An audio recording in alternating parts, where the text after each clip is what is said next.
तेरे इश्क में घायल के जो अभी तक जितने भी एपिसोड देखे हैं, उन सभी एपिसोड्स में से आज का एपिसोड मुझे कुछ जगहों पर बिल्कुल परफेक्ट लगा कि भाई डायलॉग्स भी परफेक्ट हैं और जिस तरीके से पूरा सीन किया गया है, जिस तरीके से जो भी किया गया है, वो परफेक्ट है। एंड मैं इसको टीवीडी से कंपेयर करके बता रहा हूँ कि वैम्पायर डायरीज था, उसके कंपैरिजन में बिल्कुल परफेक्ट गया।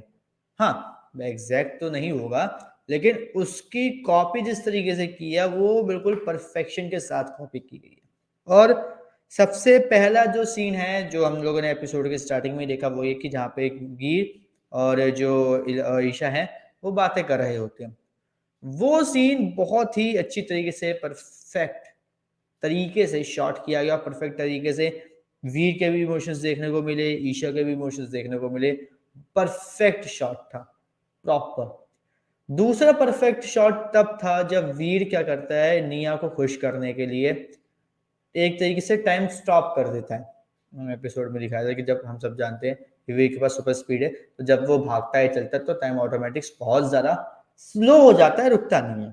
ठीक है, तो यहाँ पर रोक दिया, मतलब स्टॉप कर दिया, तो वो भी चीज़ है। लेकिन जिस तरीके से शॉट लिया गया है ना, और जिस तरीके से यहाँ पे मतलब जो भी चीज़ें की गई हैं, जो भी मतलब यहाँ पे वीर ने हरकतें की हैं, वो सब भाई साहब परफेक्ट, और मज़ा आया उस सीन को देखने के लिए। वरना ऐसे सीन्स अगर साइंस फिक्शन शो में नहीं होंगे, तो भाई किस में होंगे?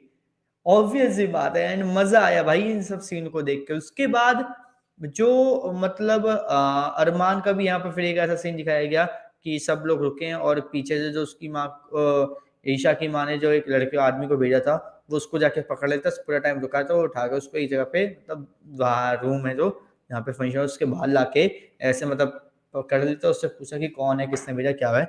वो भी सीन, और वो भी सीन भाई बहुत ज़्यादा परफेक्ट है। ऑब्वियस सी बात है कि अगर एक वैसा सीन परफेक्ट है, दूसरा भी वैसे ही सीन परफेक्ट होगा। लेकिन भाई ये चीज़ की अच्छा लगा कि एक पावर तो इन्होंने यूज़ करते हुए दिखाई कि चलो कुछ तो हुआ। अब एपिसोड में जो सबसे ज़्यादा खराब चीज़ है, उन पे बात करते हैं। करण कुंद्रा को ये बेल बॉटम जैसी इतनी चौड़ी-चौड़ी पैंट क्यों दी? ऊपर बड़ा अच्छा लग रहा है, लेकिन नीचे इतनी चौड़ी पैंट क्यों? बहुत ज़्यादा अजीब-सा लग रहा था मुझे वो देखने पे, और मेरी पता नहीं कहाँ से नज़र पड़ गई उसकी करण कुंद्रा की पैंट पर, लेकिन भाई मुझे बिल्कुल मज़ा नहीं आया उसकी पैंट में।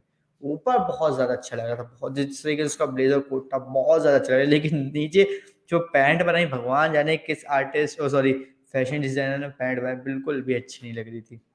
दूसरी बात, अब जो हमारे अरमान भाई साहब हैं, अरमान भाई साहब क्या है, वो यहाँ पर पूरा मतलब एन्जॉय विन्जॉय करते हैं और बहुत अच्छी तरीके से यहाँ पे डांस वांस भी करते हैं निया के साथ। यहाँ पे वो सीन थोड़ा-सा और एक्सटेंड करना चाहिए था, यहाँ पे थोड़ा-सा अरमान का जो था, वो हमें थोड़ा-सा और देखने को मिल चाहिए था स्क्रीन टाइम। लेकिन यहाँ पे क्या किया इन्होंने, यहाँ पे घुसा दिया ये कि भाई वीर सपना देख रहा है, ख्वाबों में है कि वो अपनी काव्या के साथ इसी तरीके से डांस कर रहा है एक स्टेज पे, उसको कोई नहीं देख रहा है। और ये सीन मैं बताऊँ, ये भी एक उन चुनिंदा सीन्स में से एक है जो मुझे लगा बहुत ज़्यादा परफेक्ट है। लेकिन इस सीन को यहाँ पे मुझे नहीं लगता कि इतना ज़्यादा स्क्रीन टाइम देना चाहिए था, इसको थोड़ा-सा कम करना चाहिए था, और जो अरमान वाला है उसको थोड़ा-सा बड़ा करना चाहिए था, जो मुझे थोड़ा-सा लगा। उसके अलावा भाई साहब जो मुझे थोड़ी-सी अजीब-सी चीज़ लगी वो ये कि जो वीर है, वो ये जानता ही नहीं है कि सुधा ईशा की माँ है, ठीक है? और वो यहाँ पे जिस तरीके से बातें कर रहा था, जिस तरीके से उसकी जो लैंग्वेज थी और जिस तरीके से उसको बोलने का तरीका था, वो मुझे पसंद नहीं आया। सीरियसली। वो मुझे इसलिए पसंद नहीं आया कि पहली बात, वो जिस तरीके की बातें कर रहा था, हाँ, विलेन वाली सारी बातें थी कि परफेक्ट विलेन जिसे कहते हैं, वो बिल्कुल सेम बातें थी। लेकिन वो ना कुछ मतलब ओवर जा रही थी। एक अगर मैं नॉर्मल सी बात करूँ कि जो एक मतलब नॉर्मल व्यूअर होता है, अगर हम उसको ऐसी कुछ बातें समझाने की कोशिश करें, तो उस वे में डायलॉग लिखना चाहिए। लेकिन ये कुछ हाई लेवल की बातें चली गई थी, और इतनी हाई लेवल की बातें बहुत मिनिमल लोग हैं जो समझ पाएँगे, क्योंकि 90% जो ये शोज़ देखते हैं, वो ऐसे लोग हैं जो 35 या 30 प्लस हो चुके हैं, ऑब्वियस सी बात है, और वही लोग इन शोज़ को देख के एन्जॉय करते हैं। बाकी जो टीनेजर्स हैं, वो तो ऐसे शोज़ देखने में बिल्कुल भी इंटरेस्टेड नहीं है, जो फैन्स हैं उनके अलावा। तो ये जो कुछ डायलॉग्स थे, इनको इतना मिनिमलिस्टिक रखो कि भाई अगर कोई मतलब कॉमन आदमी भी चलता हुआ भी अगर सुने, तो उसको समझ में आ जाए कि वो डायलॉग क्या बोल रहा है, और डायलॉग को इतना क्रिएटिव बनाओ कि अगर एक बार कान में वो पड़े तो बंदा रुक के देखे और सुने क्या कि चल क्या रहा है। तो ये थोड़ी-सी क्रिएटिविटी है, इसमें मात खा रहे हैं डायलॉग्स के मामले में, तिरिश्क में घायल के जो क्रिएटर्स हैं, डायलॉग राइटर्स हैं, वो इसमें मात खा रहे हैं थोड़ा-सा। बाकी म्यूज़िक की बात करूँ, बैकग्राउंड म्यूज़िक भाई बिल्कुल फिट। हर सीन, हर शॉट, हर जगह पे बिल्कुल फिट था और मज़ा आया। और एक और चीज़ जो मुझे थोड़ी-सी अजीब-सी लगी वो ये कि इन्होंने एक ये मतलब रखा कि स्टेज से अगर आप उतर गए तो आप इस राउंड से डिस्क्वालीफाई हो जाएँगे। ये नहीं होना चाहिए मेरे अकॉर्डिंग।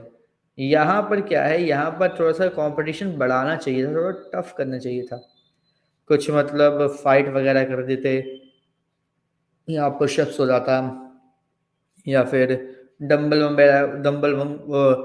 वगैरह उठाना का होता है, भाई कौन कितना वेट उठा सकता है, क्या कर सकता है। ऐसा थोड़ा-सा मतलब होता नहीं, एक मैनलीहुड वाला एक कॉम्पिटिशन होना चाहिए क्योंकि 3 लड़के थे।